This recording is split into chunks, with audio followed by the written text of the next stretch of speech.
Welcome friends. In this lecture I will discussing the force and pressure, new chapter of the science force and pressure, standard 8, and my name is Om Giri in the online teaching learning programs. I will discussing in the force and pressure. What is mean by force and what is mean by pressure? What is the types of the force? They will be discussed in this unit. What is in this lecture I will discussing the previous lecture. What is the first law of the Newton's first law? What is can you recall that? काय शिकले तुम्ही गेल्या lecture मध्ये? What is mean by Newton's first law can be repeated in that manner. I will discussing the force and pressure. What is mean by force? First question is what is mean by force? Force म्हणजे काय? आता बल म्हणजे काय? फोर्सला मराठीमध्ये बल म्हणतात. बल म्हणजे काय? काय सांगितलंय की न्यूटनचा पहिला लॉ काय सांगतोय की a stationary objects on which no force is acting on. कशा एखादी वस्तू असली, ठीक आहे, मराठीमध्ये काय सांगायचं झालं तर एखादी वस्तू असली, stationary object on which no force is acting remain stationary, म्हणजे एखादी वस्तू असली, काही पण घ्या, चेअर घ्या, पेन घ्या, ती काय एक वस्तू आहे. या वस्तूला काय केलं आपण, त्या वस्तूवर कुठल्याही प्रकारचा फोर्स ॲक्ट नाही केला. जर कुठल्याही प्रकारचा म्हणजे स्थिर वस्तू आहे, स्थिर वस्तूवर जर कुठल्याही प्रकारचं जर आपण बल ॲक्ट नाही केलं, फोर्स ॲक्ट नाही केला, ॲक्ट म्हणजे काय की त्याच्यावर आपण लादणे, हो की नाही. तर एखादी वस्तू आहे, त्या वस्तूवर आपण कुठल्याही प्रकारचा फोर्स आपण ॲक्ट नाही केला तर ती वस्तू कशी राहते, स्टेशनरीच राहते. एक स्टेशनरी वस्तू आहे, आपला ग्लास असन, चेअर असन, ठीक आहे, आपण काय स्टेशनरी ती जागेवर थांबलेली आहे, तिच्यावर आपण काय तिला अलीकड वळलं नाही, पलीकड वळलं नाही, ठीक आहे, किंवा तिच्यावर आपण बसलो नाही, तर मग काय होणार त्या वस्तूचं, ती जशी आहे तशीच राहणार ना स्टेशनरी. तिच्यावर कुठल्याही प्रकारचा बल आपण अप्लाय नाही केला. सुरुवातीला स्टेशनरी होती, बल आपण अप्लाय नाही केला तरीसुद्धा कशी असणार, ती स्टेशनरीच असणार आहे. पण an object in a motion continuous to move with the same speed and direction when no force is acting on the object. नंतर काय सांगते की जी काही गतिमान वस्तू आहे, ऑब्जेक्ट इन मोशन, मोशन म्हणजे काय, ज्या काही गतिमान वस्तू आहेत, म्हणजे गतिमान वस्तू म्हणजे काय, धावणाऱ्या वस्तू, ठीक आहे. तर ज्या काही गतिमान वस्तू आहेत, या गतिमान वस्तूवर जर आपण फोर्स ॲक्ट नाही केलं, ठीक आहे, एक गतिमान वस्तू आहे, एक कार आहे, car is moving on the road, ठीक आहे, रोडवर काय व्हायली, मूव्ह व्हायली, तर ती गतिमान वस्तू आहे, ठीक आहे. तर त्या गतिमान वस्तूवर जर आपण कुठल्याही प्रकारचं फोर्स ॲक्ट नाही केलं तर ती ही सेम डायरेक्शन विथ सेम स्पीडनं काय होते, मूव्हिंग होते. म्हणजे काय जाते, एका डायरेक्शननं आणि एका दिशेनं ती मूव्हिंग फॉरवर्ड जाते. ज्या दिशेनं चालली ती त्या दिशेनं तिची त्याचं त्या वस्तूचं काय होणार, मोशन होणार. केव्हा होणार मोशन त्याचं, जेव्हा तिच्यावर कुठल्याही प्रकारचा फोर्स ॲक्ट नाही झाला. इन जनरलमध्ये कन्क्ल्युजन काय सांगायचं की न्यूटन फर्स्ट लॉमध्ये की एखादी स्थिर वस्तू आहे, या स्थिर वस्तूवर कुठल्याही प्रकारचा बल आपण ॲक्ट नाही केला, कुठल्याही प्रकारचा आपण बल नाही दिला त्या वस्तूवर, तर ती वस्तू कशी राहते, स्टेशनरी राहते, स्थिर राहते. आणि दुसरं काय सांगायचं आहे की जी वस्तू, ज्या काही गतिमान वस्तू आहेत, गतिमान म्हणजे काय, इन मोशनमध्ये ज्या काही वस्तू आहेत, त्या वस्तूवर ती वस्तू एका डायरेक्शननं, एका स्पीडनं, with same direction with same स्पीडनं केव्हा जाईल, जेव्हा तिच्यावर कुठल्याही प्रकारचा फोर्स ॲक्ट केला गेलेला नसला पाहिजे. जर तिच्यावर कुठल्याही प्रकारचा फोर्स ॲक्ट केला तर ती वस्तू कशी होईल, स्टेशनरी होईल ना. जी गतिमान वस्तू आहे, आपण काय केलं, फोर्स ऑफ फ्रिक्शन तुम्हाला शिकायचं आहे पुढे. तर ती एखादी वस्तू आहे, ठीक आहे, तुम्ही काय केलं की एक पेन घेतली, या पेनला काय केलं, स्थिर आहे ती पेनला काय केलं तुम्ही, म्हणजे असं मूव्हिंग करायचं तुम्ही, हो की नाही, आपण करतो, खेळतो ना, मूव्ह करतो. त्या एखादी गाडी आहे तुमची, गाडीला काय करायला, लहान मूव्ह करायले, मग काय केलं तुम्ही, मधामध्ये काय केलं, तुम्ही हात ठेवला, असं ही गाडी चालली, याच्या मधामध्ये तुम्ही हात ठेवला, म्हणजे काय झालं, अडथळा निर्माण झाला, फोर्स आपण अप्लाय करायला त्याच्यावर. मग फोर्स अप्लाय केला तेव्हा काय होणार की ती वस्तूची मूव्हिंग होणार का, नाही होणार. मग मूव्हिंग न होण्याचं कारण काय, त्याच्यावर काहीतरी फोर्स ॲक्ट झाला. जर आपण फोर्स ॲक्ट झाला म्हणजे काय, वस्तू जर आपण गाडी चालत असली, गाडीला आपण थांबवलं म्हणजे काय, आपण त्याच्यावर फोर्स ॲक्ट करायलो. तर काय सांगते न्यूटनचा लॉ की ॲन ऑब्जेक्ट इन मोशन, जी काही गतिमान वस्तू आहे ही गतिमान वस्तू केव्हाच एका डायरेक्शननं आणि एका स्पीडनं केव्हा जाईल, जेव्हा तिच्यावर कुठल्याही प्रकारचा फोर्स ॲक्ट नाही केला गेलेला असला पाहिजे. म्हणजे कुठल्याही प्रकारचा तिच्यावर फोर्स नसेल तर ती काय होणार, एका डायरेक्शननं आणि एका स्पीडनं ती काय होणार, मूव्हिंग होणार. ठीक आहे. आणि पहिला जी स्टेशनरी वस्तू आहे, स्टेशनरी वस्तूवर कुठल्याही प्रकारचं जर आपण बल अप्लाय नाही केलं तर ती कशी राहणार, स्टेशनरीत राहणार. न्यूटनचे फर्स्ट लॉमध्ये दोन कन्सेप्ट येतात, एक स्टेशनरी ऑब्जेक्टसाठी आणि एक मूव्हिंग ऑब्जेक्टसाठी. स्टेशनरी ऑब्जेक्टसाठी काय सांगते, परत परत सांगण्याचा हेतू काय की तुम्हाला फर्स्ट लॉ समजला पाहिजे.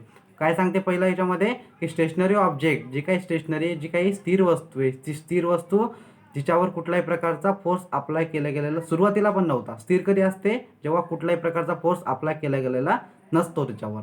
तर स्टेशनरी वस्तू आहे, तिच्यावर कुठल्याही प्रकारचा फोर्स अप्लाय नाही केला तर ती स्टेशनरीत राहते. आणि दुसरं काय सांगितलं की जी काही गतिमान वस्तू आहे, जी काही मोशनमध्ये वस्तू आहे, ऑब्जेक्ट आहे, ती वस्तूवर कुठल्याही प्रकारचा जर आपण फोर्स अप्लाय नाही केला तर ती कशी राहते, ती एका डायरेक्शननं आणि एका स्पीडनं मुव्हिंग होत राहते. सिम्पल आहे. हे झाला Newton's first law. This is the Newton's first law. Newton first law.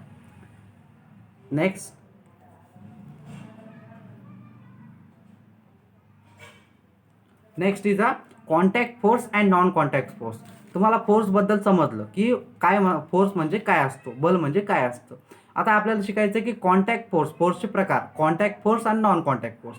In this video you see the 3 pictures. काय दिसायले तुम्हाला, 3 पिक्चर्स दिसायले. कोणते कोणते, की एक माणूस काय करायला, त्या गाडीला पुश करायला, ढकलायला, कशासाठी, पुढे जाण्यासाठी.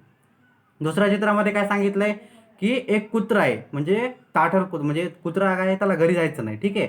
पार्कमध्ये आहे, त्याला पार्कमध्ये फिरण्यामध्ये मजा यायली. त्या त्या जे काही मास्टर आहे त्याचा, जे काही त्यांचा ज्यांनी कुत्रं पाळलं ते मुलगा काय करायला, त्याला जबरदस्ती घरी न्यायला. म्हणजे काय व्हायलंय, त्याच्यामध्ये प्रेशर अप्लाय करायला आहे. जसं तुम्हाला पण असते की नाही, की परीक्षा आले की तुम्हाला अभ्यास करावा लागते, पॅरेंट्सचं प्रेशर असते, तर ते पॅरेंट्सचं फोर्स असते तुमच्यावर, हो की नाही. तर त्याप्रमाणे नंतर तिसऱ्या चित्रामध्ये काय आहे की एक स्टेशनरी बॉल आहे. या बॉलला काय करायला आहे, आपण किक जर मारली तर बॉलचं काय होणार, मूव्हिंग होणार. पण हे तिन्ही लक्षात ठेवा, या तिन्हीवर काहीतरी आपल्याला काहीतरी कन्सेप्ट आहे. आता इथं कॉन्टॅक्ट फोर्स आणि नॉन कॉन्टॅक्ट फोर्स समजून घेण्या अगोदर तुम्हाला चित्रामध्ये चित्र काय सांगते ते एकदा लाईन टू लाईन बघूया. In the figure 3.1 car is moving forward direction when a man applied the force from behind. मागून फोर्स अप्लाय करायला आहे, कार पुढे जाणार. A resultant dog A resultant dog is being pulled by his master and the boy playing the footballs is kicking the balls away. ते सांगितलं तुम्हाला. What to do, observe from this, a force act on the two bodies through an interaction between them. म्हणजे काय की जे काय force apply व्हायलंय, जे काय फोर्स आपल्या याच्यामध्ये अप्लाय व्हायलंय ते कसं व्हायलंय की इंटरॅक्शन, दोघांचं काय व्हायलंय, इंटरॅक्शन व्हायलंय. इंटरॅक्शन बिटवीन देम म्हणजे दोन वस्तू, जे काही कार आणि माणूस, काय व्हायला, यांचं इंटरॅक्शन. माणूस काय करायला, कारला म्हणजे पुश करायला आहे पुढे जाण्यासाठी. दुसऱ्या चित्रामध्ये काय आहे की त्या डॉगला जो काही मास्टर आहे त्याला काय करायला आहे, ओढायला आहे. कशाच्या सहाय्याने, त्या दोरीच्या सहाय्याने. तुम्ही चित्रामध्ये बघा.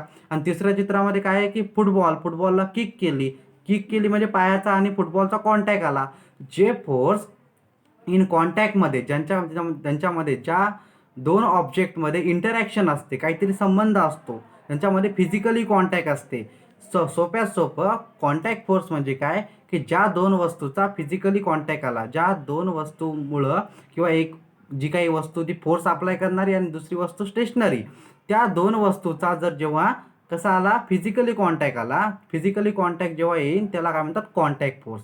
ठीक आहे. आणि नॉन कॉन्टॅक्ट फोर्स म्हणजे काय, तिथं फिजिकली कॉन्टॅक्ट येत नाही किंवा ती वस्तू एकमेकाच्या संपर्कात येत नाही, त्यांच्या दोघांचा स्पर्श होत नाही. ठीक आहे. तर त्याला काय म्हणतात, non contact force. You see the pictures, 3 pictures, another 3 pictures like that. Sorry, 3 pictures. This one. First picture is a magnet. You know about the magnets. Magnet काय करते की टाचण्याला अट्रॅक्ट करण्याचं प्रॉपर्टी त्याच्यामध्ये असते.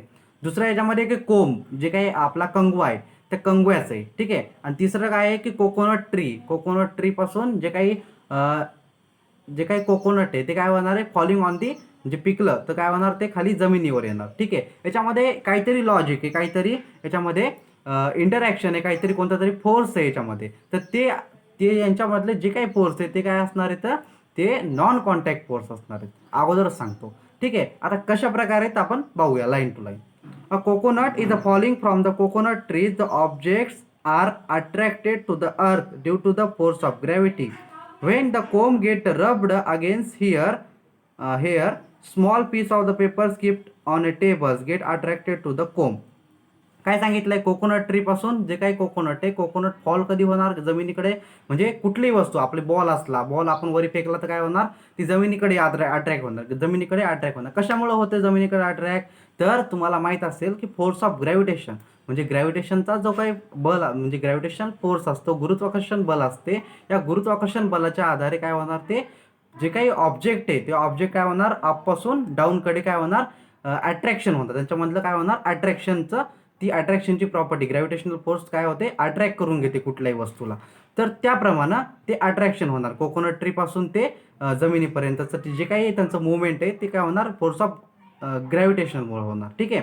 सेकंड काय सांगितलंय की जे काही कोंब आहे, ठीक आहे, म्हणजे जे काय आपला कंगवा आहे, कंगव्याला आपण काय केलं, केसामध्ये रब केलं, घासलं केसामध्ये, आणि मग केसामध्ये घासलं, आपलं पेपरचे पीस असतात, त्या पेपरच्या पीसला जर आपण जवळ नेलं, ठीक आहे, तर जवळ नेल्यावर काय होतं तिथं, की त्यांच्यामध्ये अट्रॅक्शनची प्रॉपर्टी जागृत होते. अट्रॅक्शनची प्रॉपर्टी जागृत होते म्हणजे काय होतं, की जे कोंब आहे, म्हणजे जे काही कंगवा आहे, त्या कंगव्यावर एक चार्ज तयार होतो. ठीक आहे, तर या फोर्सला इलेक्ट्रोस्टॅटिक फोर्स असं म्हणतात, विद्युत प्रभार असं त्याच्यामध्ये तयार होतो. तर काय होतं, की जो काही कोंब आहे, जो काही कंगवा आहे, कंगवा काय होतंय, की कंगव्यामध्ये एक चार्ज तयार होते, आणि दुसरा अपोजिट, म्हणजे जसं प्लसचा अपोजिट काय असतं, मायनस असते, त्याप्रमाणे जे काही म्हणजे आपण जे कागदाचे तुकडे आहेत, त्या कागदाच्या तुकड्यावर कोणता प्रभाव चालू, म्हणजे कोणता प्रभाव असते, तर निगेटिव्ह चार्ज. म्हणजे जे काही कोंबचा चार्ज आहे, त्या कोंबच्या चार्जच्या निगेटिव्ह ते चार्ज कुठं तयार होते, तर त्या पेपरवर तयार होते, पेपरच्या याच्यावर असते. तर मग त्यांच्यामध्ये काय होते, की फोर्स ऑफ, त्यांच्यामध्ये पण अट्रॅक्शन होते. तुम्ही जर करून बघितलं घरामध्ये, तर कंगव्याला घासायचं, रब करायचं, आणि काय करायचं, की जे पेपरचे तुकडे, पेपरच्या तुकड्याच्या जवळ न्यायचं, ते अट्रॅक्शन होतं, त्यांच्यामध्ये काय होते, अट्रॅक्शन होते. कशामुळे होते, तर तिथं इलेक्ट्रोस्टॅटिक फोर्स तयार झालेला असतो. तर स्थितीत विद्युत प्रभार तयार झालेला असतो त्या स्थितीला, तर इलेक्ट्रोस्टॅटिक फोर्स. आणि फर्स्ट तुम्हाला माहिती आहे की फर्स्ट चित्रामध्ये काय सांगितलं, मॅग्नेटमध्ये काय प्रॉपर्टी असते, की जे काही लोखंडाच्या वस्तू आहेत, त्या लोखंडाच्या वस्तूला अट्रॅक्ट करण्याचं काम कोण करत असते, मॅग्नेट करत असते. तर यांच्यामध्ये पण काय असते, की फोर्स ऑफ अट्रॅक्शन असते. ठीक आहे, तर मग मॅग्नेटनं तयार केलेला फोर्स म्हणजे मॅग्नेटिक फोर्स, जे कोंबनं तयार झाला ते कोणत्या प्रभावानं तयार झाला, तर इलेक्ट्रोस्टॅटिक फोर्स, म्हणजे विद्युत प्रभार त्याच्यामध्ये तयार झाला, हो की नाही. तर मग त्याच्यामुळे काय होते, की ते electrostatic force. And third is a coconut falling on the ground, म्हणजे जे काही म्हणजे नारळ आहे, नारळ कशा आपल्या जमिनीवर पडते, किंवा कुठलीही वस्तू आपण वरी आकाशात फेकली तरी खाली जमिनीवर पडते. कशामुळे पडते, फोर्स ऑफ ग्रॅव्हिटेशनल. म्हणजे 3 फोर्स नवीन आज लक्षात आले, कोणते कोणते, फोर्स ऑफ, म्हणजे magnetic force, second is electrostatic force, and third is a gravitational force. Then in this next lecture, I will stop here. In this next lecture I will discussing the more about force and remaining part of that chapter. Okay, thank you.